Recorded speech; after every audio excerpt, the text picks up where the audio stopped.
People often think that big changes come from loud moments, dramatic decisions, or sudden events, but for Mark it started on a very normal Tuesday, the kind of day that looks exactly like every other one when you wake up and don't expect anything special to happen. He woke up too late, spilled coffee on his shirt, argued with his sister about whose turn it was to take out the trash, and left the house already tired of a day that hadn't even begun. On the bus to work, he scrolled through his phone, seeing photos of people smiling, traveling, getting married, buying houses, living lives that looked more complete than his. He felt stuck, like time was moving forward for everyone else and he was standing still, watching it pass. At work, he did what he always did, answered emails, fixed small problems, listened to the same complaints, laughed at the same jokes that weren't funny anymore. Nothing was wrong, but nothing felt right either, and that quiet emptiness followed him everywhere, sitting next to him like a shadow he couldn't shake. That evening, instead of going straight home, Mark stopped at a small grocery store near his apartment, the kind of place where the lights are a little too bright and the music is always slightly too loud.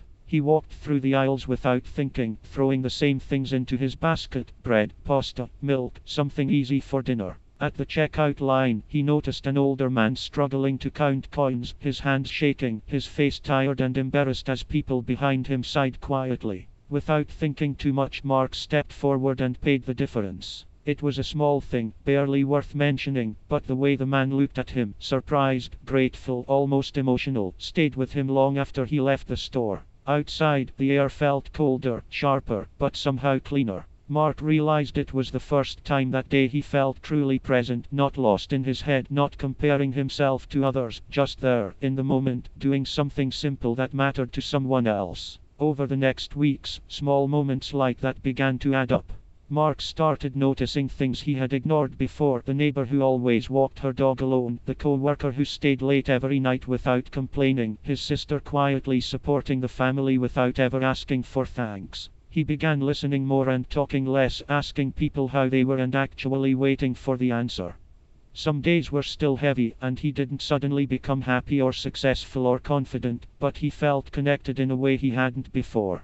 He volunteered on weekends, not because he wanted to fix the world, but because it made him feel useful. He reconnected with an old friend he hadn't spoken to in years, and the conversation was awkward at first, then honest, then comforting. He learned that adulthood isn't about having everything figured out, it's about learning how to sit with uncertainty without running from it. One night, after a long day, Mark sat on his balcony, watching the city lights flicker below, and thought about how much pressure he had put on himself to become someone else. He had spent years chasing an image of success that wasn't even his, measuring his worth by timelines that didn't fit his life. He realized that most people around him were doing the same thing, pretending they were fine, pretending they were ahead, pretending they weren't scared. That understanding didn't solve all his problems, but it softened them. It gave him patience, for himself and for others. He stopped seeing life as a race and started seeing it as a series of moments, some painful, some beautiful, most of them ordinary, all of them passing whether you are ready or not.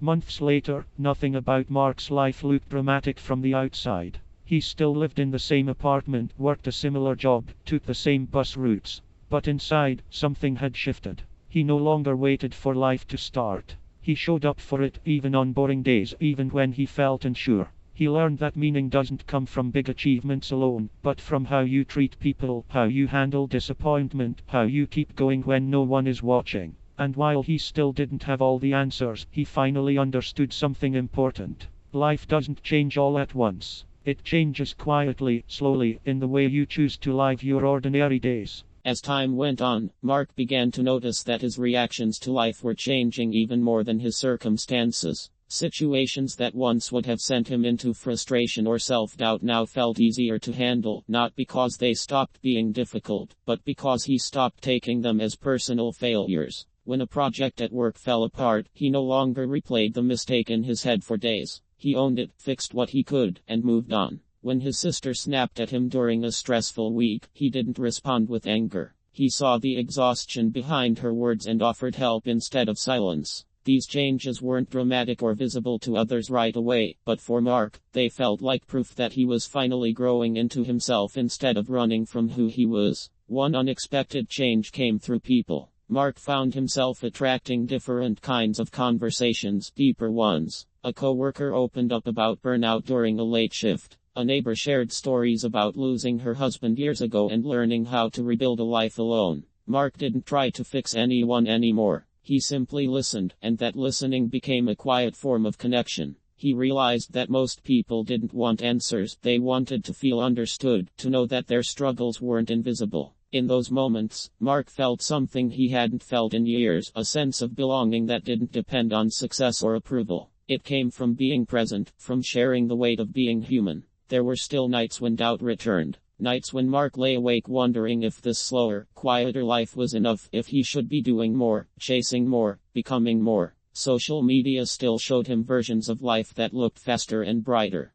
But now, instead of feeling small, he felt curious. He asked himself honest questions. Did he really want those things, or did he just want to feel valued? The answers weren't always clear, but the questions themselves brought clarity. He started setting goals that matched his values, not someone else's expectations. He saved money not for status, but for security. He took time off not to escape his life, but to enjoy it. One evening, while volunteering at a community center, Mark met a young man who reminded him painfully of his old self. The same restless energy, the same quiet fear of falling behind. They talked for hours, and Mark shared pieces of his own story, not as advice, but as truth. He didn't paint himself as someone who had figured it all out. He spoke honestly about confusion, about slow progress, about learning to respect the pace of his own life. When the young man thanked him, Mark felt something settle inside his chest. He understood that growth isn't just about changing yourself, it's about becoming someone who can help others feel less alone. Years later, when Mark looked back at that ordinary Tuesday that started it all, he smiled at how small it seemed and how powerful it truly was. Nothing magical happened that day. No sudden success, no life-altering event. Just a series of choices made differently. To be kind when it was easy or not to be.